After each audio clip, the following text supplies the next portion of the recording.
नमस्कार, मैं हूं प्रिया और आप देखना शुरू कर चुके हैं न्यूज किस्सा। दोस्तों, बिहार में सरकार बने एक पखवाड़ा भी नहीं बीता है, लेकिन बीजेपी और जेडीयू के बीच में सांप सीढ़ी का खेल जरूर शुरू हो चुका है। एक और बीजेपी ने नीतीश कुमार से गृह मंत्रालय और स्पीकर पद छीनने के बाद अब उनको दिखावटी सीएम बनने पर आमादा कर दिया है, तो वहीं दूसरी ओर नीतीश कुमार ने ऑपरेशन तीर के जरिए नया खेल शुरू कर दिया। आपको ये बता दें कि बड़ी खबर निकलकर अब सामने आ रही है कि नीतीश कुमार ने एआईएमआईएम के 5 विधायकों के साथ खुले तौर पर मुलाकात की और इस मुलाकात के बाद एनडीए में हड़कंप मच गया। हालात यहां तक पहुंच गए हैं कि पीएम मोदी खुद एनडीए के सांसदों के साथ बैठक करने लगे हैं, क्योंकि नीतीश कुमार बड़े खेल की तैयारी में हैं।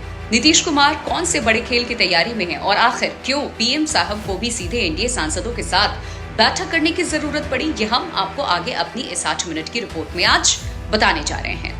दरअसल बिहार में बीजेपी और जेडीयू ने एक साथ मिलकर जरूर चुनाव लड़ा और मंच से लेकर के सरकार के गठन में एक साथ दिख रहे हैं, लेकिन अंदर खाने का खेल ये है कि दोनों में हर एक बात को लेकर के रार तकरार का दौर चल रहा है। आपको ये बता दें कि नीतीश खेमा इस वजह से नाराज है कि सिर्फ 4 सीट कम होने की वजह से पहले गृह मंत्रालय ले लिया गया और फिर दोबारा जब स्पीकर का चुनाव हुआ तो पीएम साहब के चाणक्य जी ने मनमानी करते हुए अपनी पार्टी के प्रेम कुमार को स्पीकर बना दिया। इसको लेकर अभी रार तकरार का दौर चल रहा था कि अचानक नीतीश कुमार के सीएमओ में मोदी के 2 खास अफसरों की नियुक्ति पर भयंकर पेच फंस गया है। खबर जो सामने आई है, भास्कर ने अपनी हेडलाइन में लिखा है, जहां आप देख सकते हैं कि अब बिहार में सम्राट ही सरकार है। सदन में सरकार का जवाब और सीएमओ में आ सकते हैं मोदी के भरोसेमंद ऑफिसर्स। नीतीश क्या घिर रहे हैं, तो ये आपने देखा किस तरीके से यहाँ पर बिहार में सम्राट की सरकार हो गई है, ये सवाल उठ रहे हैं। बता दें कि अखबार और मीडिया तो अब कहना भी शुरू कर चुकी है, लेकिन बिहार के लोगों में उसी दिन से चर्चा है जिस दिन नीतीश कुमार के हाथ से गृह मंत्रालय छिन गया था इसकी, और स्पीकर का पद छिनने के बाद तो अब ये बात पूरी तरह से तय हो गई है कि पीएम साहब के चाणक्य जी के जो पॉलिटिकल प्रेशर हैं वो खुल करके अब सामने आ चुके हैं। लेकिन अब जिस तरीके से नीतीश कुमार के विभाग में मोदी के अफसरों की तैनाती की बात हो रही है, उससे एक बात बिल्कुल साफ है कि नीतीश को सिर्फ और सिर्फ दिखावटी सीएम बनने की तैयारी में है बीजेपी। असल में पीएम साहब और उनके चाणक्य जी की मंशा है कि अपने अफसरों को नीतीश कुमार सीएमओ में तैनात करके एक एक चीज पर कैसे नजर रखी जाए, और इससे नीतीश कुमार सिर्फ नाम के ही सीएम रह जाएंगे, क्योंकि अगर गृह मंत्रालय के बाद सीएमओ में भी पीएम साहब के अफसरों का कब्जा हो गया तो नीतीश का खेल खत्म समझिए।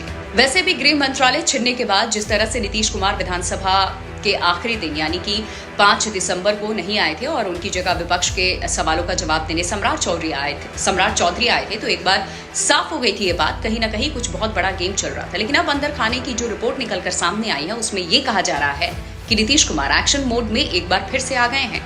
वो किसी भी कीमत पर सीएमओ में मोदी के चहेते अफसरों की नियुक्ति नहीं होने देना चाहते, क्योंकि नीतीश जानते हैं कि अगर ऐसा हुआ तो उनका काम पूरी तरह से खत्म हो जाएगा, और इसीलिए नीतीश कुमार यहाँ अपना जो कुनबा है वो बढ़ाने की तैयारी में जुट गया। और इसी के तहत नीतीश कुमार ने कल शाम को अचानक एआईएमआईएम के 5 विधायकों से मुलाकात की, क्योंकि नीतीश चाहते हैं कि एआईएमआईएम के विधायकों को अपने साथ जोड़कर वो नंबर गेम में बीजेपी से आगे निकल जाएं, क्योंकि हर बार नीतीश कुमार को सिर्फ और सिर्फ इस वजह से बदनाम यानी कि दबना भी पड़ रहा है कि उनके 4 विधायक कम हैं, और अगर ऐसे में नीतीश कुमार के साथ एआईएमआईएम के 5 विधायक आ जाए तो उनका नंबर गेम मजबूत हो जाएगा। फिर नीतीश कुमार बीजेपी के किसी भी प्रेशर में आने वाले नहीं हैं, और इसीलिए नीतीश कुमार ने एआईएमआईएम के 5 विधायकों से एक साथ बात की है और मुर्शिद आलम को बतौर लीडर डिक्लेयर भी किया गया, और दावा किया जा रहा है कि जो जेडीयू कोटे के 5 मंत्री के पद खाली हैं उसमें से एक नीतीश कुमार मुर्शिद आलम को दे सकते हैं। आपको ये भी बताते हैं कि साल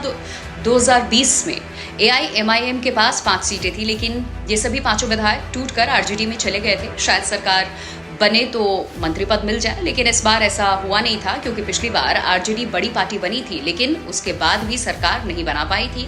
तो ऐसे में इस बार जेडीयू के निशाने पर एआईएमआईएम है। आपको ये भी बता दें कि पिछली बार नीतीश कुमार ने बीएसपी के एक विधायक जमा खान को बीएसपी से तोड़कर सिर्फ उनको मंत्री बना दिया था, बल्कि इस बार भी उनको टिकट देकर के मंत्री बनाया है। ऐसे में एआईएमआईएम भी जेडीयू के साथ मिलने को शायद कहीं ना कहीं तैयार है, और इसकी हिमायत एआईएमआईएम चीफ असदुद्दीन ओवैसी खुद कर चुके हैं। और ऐसे में माना जा रहा है कि नीतीश कुमार एक तीर से 2 शिकार करने की तैयारी में है। पहला ये कि वो 5 विधायक को अपने साथ लें, लेकिन एनडीए की सबसे बड़ी पार्टी जिस तरीके से एनडीए बनना चाहते हैं, दूसरी ये कि पीएम साहब के चाणक्य की प्रेशर पॉलिटिक्स को पूरी तरीके से वो खत्म कर जाएं। और यही वजह है कि नीतीश कुमार ने एआईएमआईएम के 5 विधायकों के साथ मुलाकात की है। हालांकि अभी फिलहाल ये माहौल बनाने की कोशिश भर ही माना जाए की जा रही है, क्योंकि मुलाकात अनौपचारिक थी और अख्तरुल ईमान ने कहा है कि किशनगंज, अररिया, पूर्णिया, कटिहार और सुपौल जैसे जिलों में बुनियादी सुविधाओं की कमी लगातार बड़ी चुनौती इनके लिए बनी हुई है।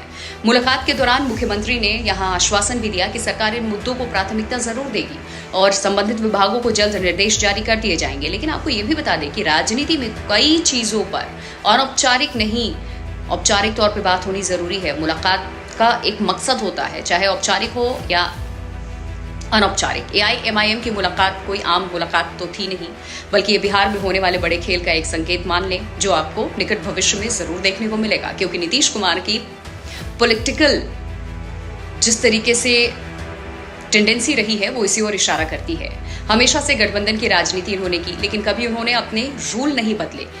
और इस बार जिस तरीके से गृह मंत्रालय के बाद स्पीकर और अब नीतीश कुमार के ऑफिस में मोदी के चहेते ऑफिशियल्स की तैनाती की जो बात सामने आई, इससे साफ है कि न सिर्फ आपसी राग तकरार बढ़ेगी, बल्कि नीतीश कुमार के तेवर के बात तय है कि वो बड़े खेल की तैयारी में हैं, यानी कि समीकरण नए बनाने में जुटे हैं। लेकिन ये आसान नहीं होगा, क्योंकि जेडीयू में टूट पड़ सकती है। अब देखना ये है कि आगे होता क्या है। लेकिन एक बात जो शीशे की तरह साफ है वो ये कि नीतीश कुमार ऑपरेशन तीर की तैयारी में है और खुद फिलहाल वो अपने आप को मजबूत करने में जुटे हैं। और AIMIM विधायकों को अब उनकी परेड करा करके जिस तरीके से चाणक्य ने अल्टीमेटम भी नीतीश को दिया था, उससे क्या ये जाहिर करना चाहते हैं, इस ओर सबका ध्यान खींचा गया है। जो मुलाकात हुई है, PM साहब ने दिल्ली में नीतीश के सांसदों के साथ इधर बैठक कर दी, यानी दोनों ओर से जोड़ तोड़ का जो खेल है वो चल रहा है। हालांकि दोनों ओर से जो मुलाकातों की बातें सामने आ रही है, आगे क्या होगा ये 1-2 दिन में साफ हो जाएगा। लेकिन पूरे मामले पर आपको क्या लगता है, क्या मानते हैं? नीतीश कुमार AIMIM को अपनी पार्टी में जोड़ लेंगे? क्या AIMIM के विधायक सीमांचल के हित के लिए नीतीश की पार्टी में जाने को सिर्फ तैयार हो जाएंगे?